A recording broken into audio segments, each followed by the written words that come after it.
Friends, welcome. We few days back we discussed about Atma, Paramatma, Prakriti and Yoga, wherein we discussed the four levels of existence: supercausal, causal, subtle, physical. We also discussed the birth and evolution of the physical existence and human being, and finally concluded that the instrument of yoga is Atma, Paramatma, Prakriti, Prakriti who reflects within us as gunas and also settles in the body as Kundalini, the divine power which gives us life and life force. Now, question came, once we have achieved yoga, what after that? Friends, yoga means union of Atma with Paramatma. What does it mean? Creation began with Paramatma. Atma was a reflection of Paramatma in the form of a Param Chaitanya or universal conscious energy packet, which was put by Creator or Adi Shakti in every human being. This Kundalini goes dormant due to certain reasons which we discussed in the last discussion and needs to be awakened. Awakening of the Kundalini energizes the instrument of Kundalini known as nadis and chakras or nervous system and the plexuses, which are three nadis: Ida, Pingala, Sushumna, or left sympathetic, right sympathetic and parasympathetic in the center, and seven chakras known as Mooladhara or pelvic plexus, Swadhisthana aortic plexus, Nabi coelic plexus, Anhat cardiac plexus, Vishuddhi cervical plexus, Agya crossing of optical nerves, and Sahasrara, the top place, which is the seat of Creator, Atma, Paramatma, Prakriti, and acts as a gateway for union of Kundalini with the Creator, Virata. Once this union takes place, the yoga happens. That was the fundamental we discussed earlier. However, let us understand what happens in a human being. Most of the time, if you look back at yourself in a peaceful state, you are always thinking something. Your brain, which is basically, if you look at it, it is mind, unconscious, subconscious, conscious, and superconscious. The three levels, unconscious, subconscious, conscious, keep working all the time.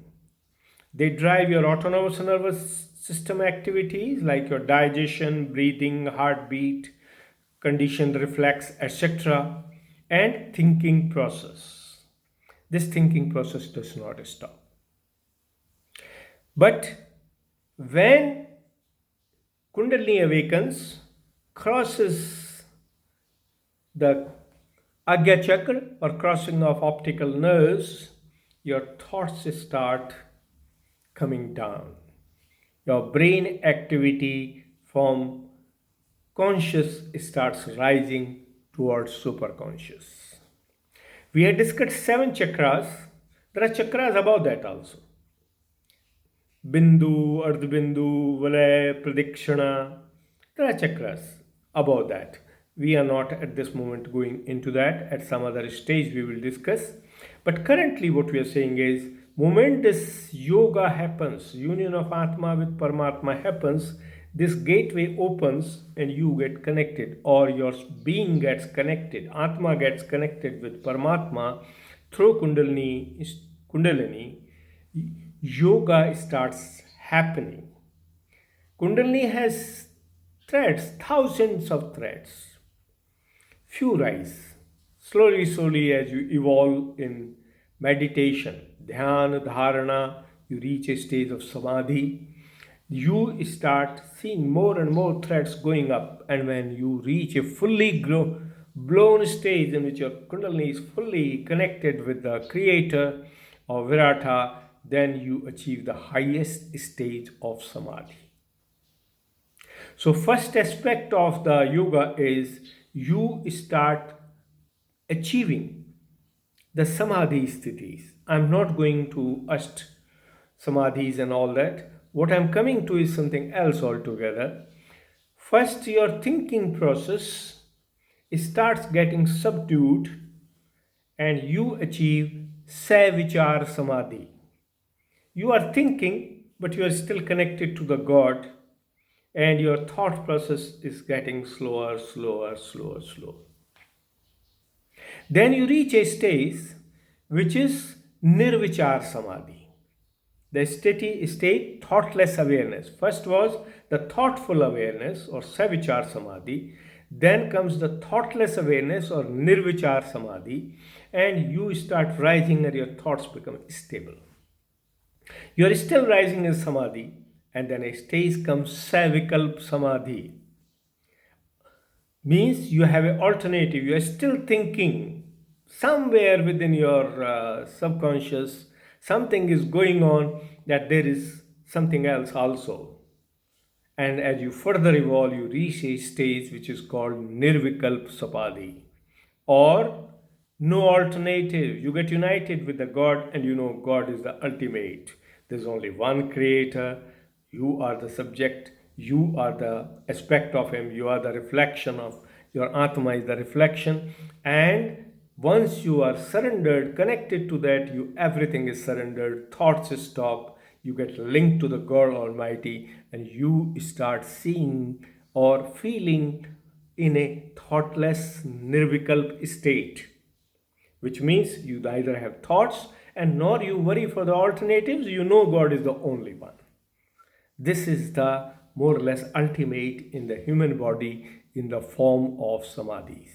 However, there is still a stage beyond that, which few sadhaks, I understand, or I am told by Shri Mataji, who is the founder of this particular system which I learned and from where I got all this knowledge I'm talking about to you, is God realization, becoming one with the God, the Creator. And that state was achieved by Mahatma Buddha. Mahatma Buddha and Mahavir Jain were born as human beings in the human body, but they evolved. There are many other incarnations. We are not going into that, but we are talking in the current world. We talk of Buddhism and Buddha, we talk of Jainism and Mahavir, and we talk of all other things. But Mahavir Jain or Mahatma Buddha, born in the royal families, evolved in meditation. They sought God and they achieved the state savichar, nirvichar, savikalp, nirvikalp, and finally the God realization state, which is the ultimate in samadhi, where being becomes the reflection of God and is seen by others as the God Himself. These are the achievements which you achieve after yoga. Right? Savichar, good enough. Your stress are over. You become cooler. Nirvichar, you become a completely stress-free, thoughtless state. Savikalp, you get connected to the Creator and you start reading His messages. And Nirvikalp, you are one with the Almighty. Right? And in God realization stage, you start radiating God through you. You reflect God. People look God in you. And that's how you worship Mahatma Buddha or Buddha and Mahavir Jain. And Jai Shri Mataji. God bless you all. Jai Hind, Jai Bharat. Yeah.